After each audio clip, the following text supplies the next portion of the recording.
Hey guys, welcome to another episode here of Coloring with Lisa, Extreme Coloring. I haven't made a video for a while because I just moved and I have to get the office set up and my coloring area and all that. So anyway, I am back. So what I did was I made you another coloring worksheet here with all kinds of, I think there's over 56 of them, different color combinations for doing really vibrant electric type flowers. So I have 1, 2, 3, 4 pages for you that I did, and I show you exactly how to do what the process is. So let me teach you real quick how to actually color and shade a vibrant flower. So what I'm going to do here is I'm going to take one here and I'm going to show you how to read it. So what you would do is, for example, let's say we wanted to do this one right here, right?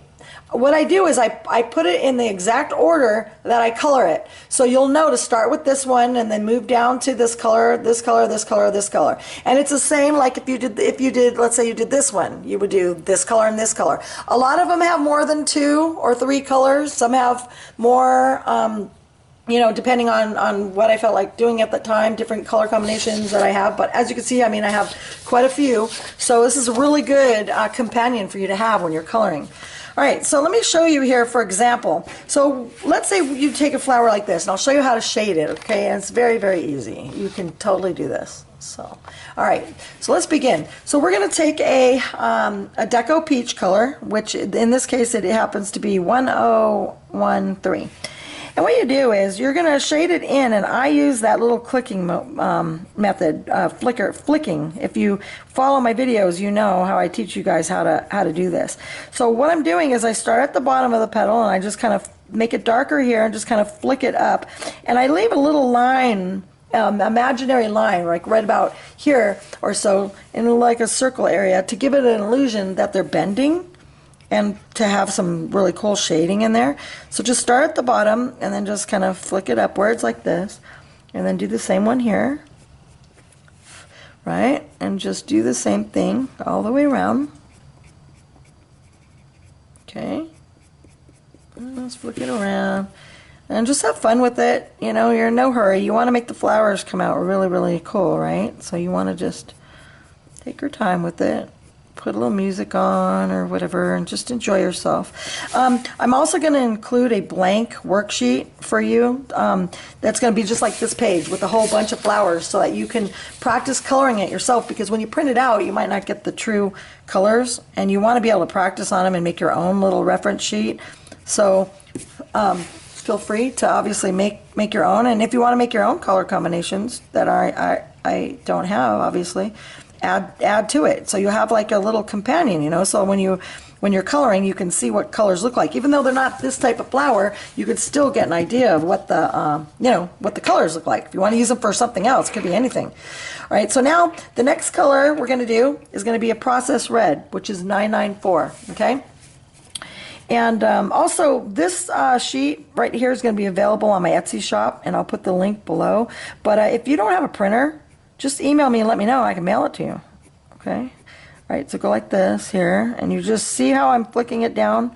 I'm not going all the way down because I want the pink to show, but it's a matter of layering, okay? When you're layering, it's what gives the effect, because when your eyes look at something, believe it or not, they could see all those different layers, and that's what gives this flower such a really cool, bright look to them. I hope it comes out in the video. I mean, as far as, because in real life it just looks really pretty. All right, so I'm just putting it in. If you go over, well, you know, just flick it in. But see now how I'm kind of going around in circles down here, because I want that bottom to be a little darker, right? I just flick it up, right? Go make a little, kind of go around, because you want that bottom, like I say, to have a little bit more darker to it. So I just kind of do that, and then you could flick it up a little, right? And just flick it up. And you go up as high or low as you want. And I'm going to put another thing of pink over this, I think. So you just kind of keep that line in mind that you made. And like, you can go up as high as you want or as low as you want. This one here, I'm trying to make a line imaginary about like this from here, and to kind of keep that little space in the middle to give it that shiny look. All right. So come up, make them around, maybe little circles down here, and then just flick it up. All right. You're going to be really happy with how your pictures come out when you do all this on them, because the shading looks like, you know, really nice, professional. It's got a nice transition to it. It's just better than coloring your flowers in all one color, you know.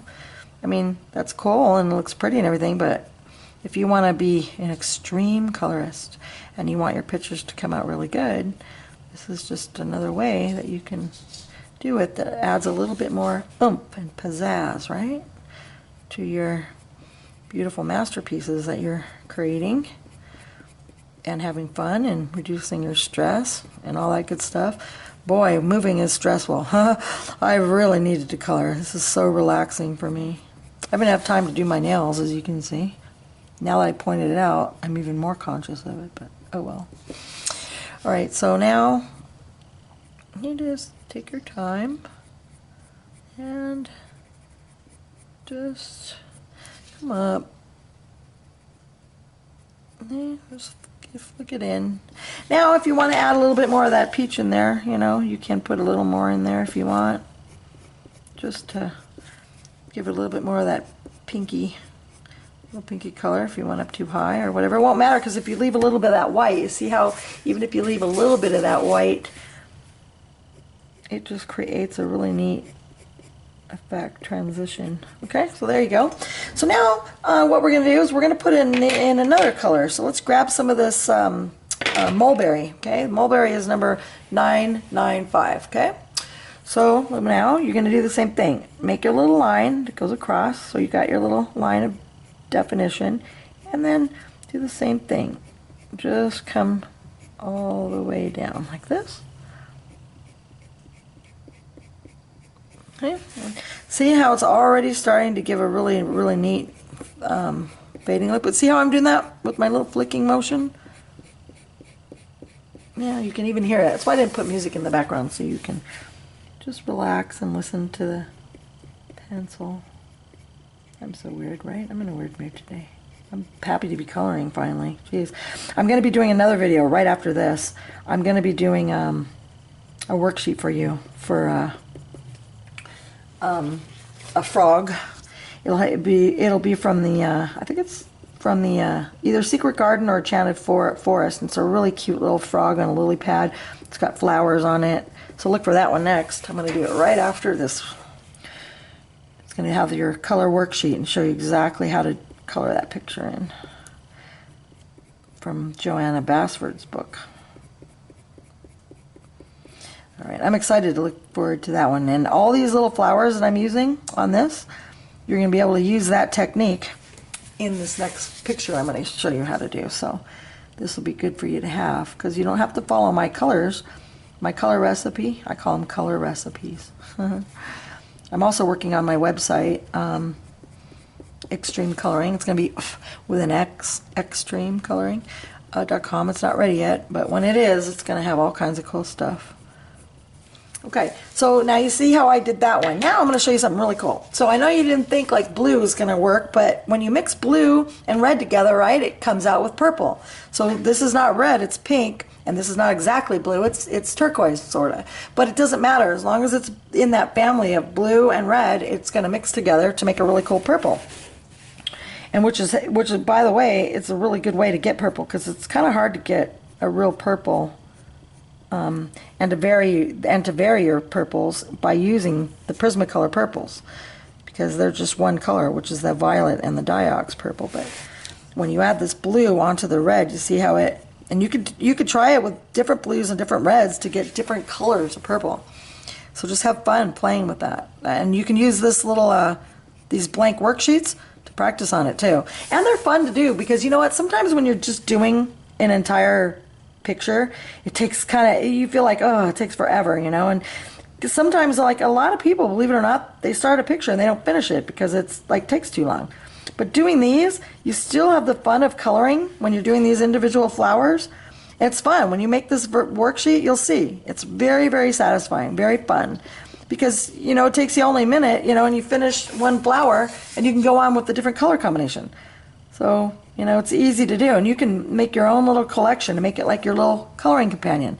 And make all different things. You can use this color worksheet even for leaf colors or whatever, you know. I'm going to also do another one. I've done a leaf color combination like this, but there's a really cool picture in Johanna Basford's book that's nothing, the whole page is leaves, different ways to color them in too.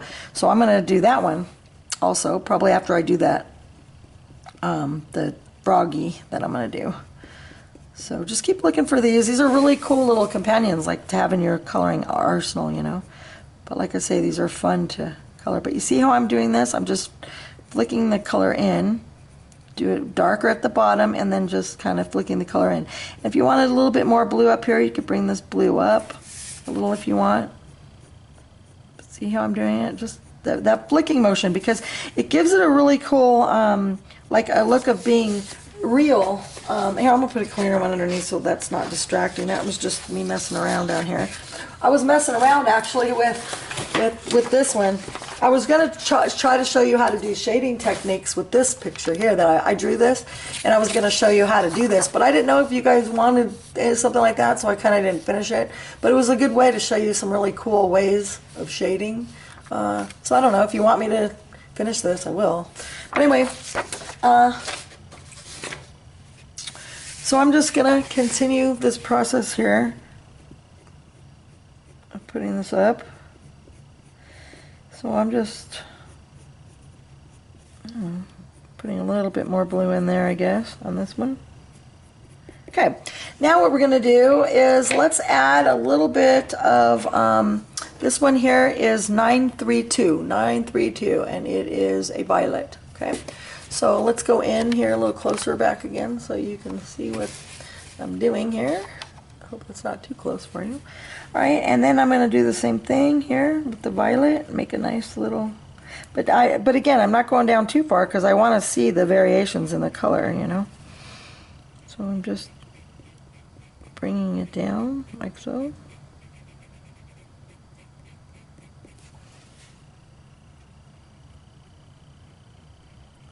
Just graduate the color in, and the same thing here. See how I'm doing it darker here at the bottom, right?